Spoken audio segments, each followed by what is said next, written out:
much because you'll get 50 or 100 to the next one.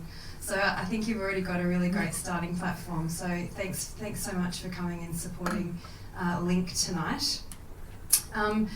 LGBTI networks, and I guess any inclusion and diversity networks, are a lot of hard work, and they're generally a lot of people's volunteered time on top of their day jobs. So there's a really big part for them to play, both on top of their day jobs, but as well as contributing to the inclusiveness of the group. So I've been asked to do two things. One is to share the importance of LGBTI networks at Westpac, and I feel like I'm probably preaching to the choir here tonight.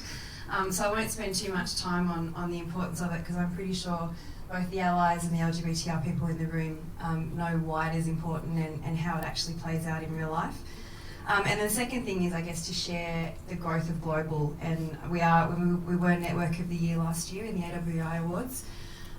We also had Exec Sponsor of the Year in Brad Cooper, and we had an Ally of the Year in Christina Bennett. So obviously we're going for those again. We'll see what happens. We were number 2 overall and the number 1 financial institution. So you can imagine where our sights are set, being a bunch of competitive lawyers. I'm sure number 1 is in sight. So look, Westpac Group have got a really great and long history of inclusion and diversity within the group. We've set up a number of what we call employee action groups.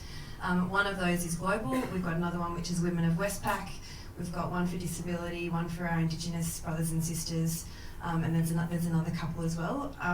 Global and Women of Westpac are definitely the 2 oldest, and I'm biased in saying that Global is definitely the best, and the probably the most engaged these days, and that really has been something that's happened quite phenomenally in the last 12 months. So we've seen Global start from quite a small group, working behind the scenes, to being a very prominent and very visible group within the organisation. We know at Westpac that inclusion means that people can bring their whole selves to work, and I guess that's starting to become a bit of a cliched comment now.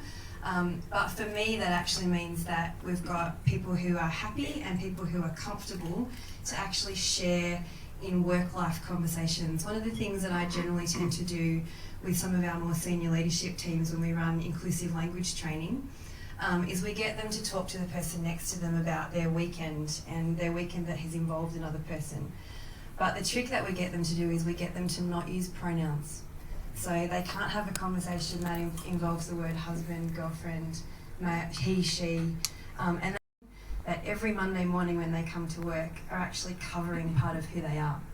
And Sue and I were just talking earlier about imagine how that would feel if that's actually how you had to live every day at work, 5 days a week, or however long it happens to be that you're here. So that's one of the things that we do, I guess, at Westpac in terms of the education piece. The LGBTI network at the moment is still one of education, so it's still one about teaching people some of the issues and some of the challenges that our LGBTI people face.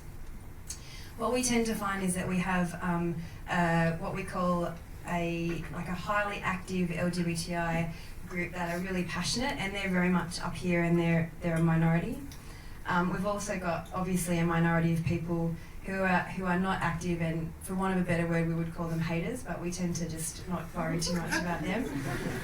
The thing with Westpac is we have 46,000 employees. So, at any one point in time, the makeup of our organisation is going to mimic the makeup of society. So the ones that we want to grow and encourage are obviously our passionate LGBTI allies and friends. But then there's also this passive majority in the middle, and that would be approximately 75% of people within our organisation. And they're people who are generally supportive, but they're just passive. So, and that might be because they don't know what to do, or they don't know how to support LGBTI equality within their organisation. And that's where you come in, so that's where Link comes in terms of helping the passive majority to become more active. And we ran an amazing campaign last year. It was an ally campaign. About 70% of our membership is actually allies. And we got some of our senior leaders, so Brad Cooper, our exec sponsor, and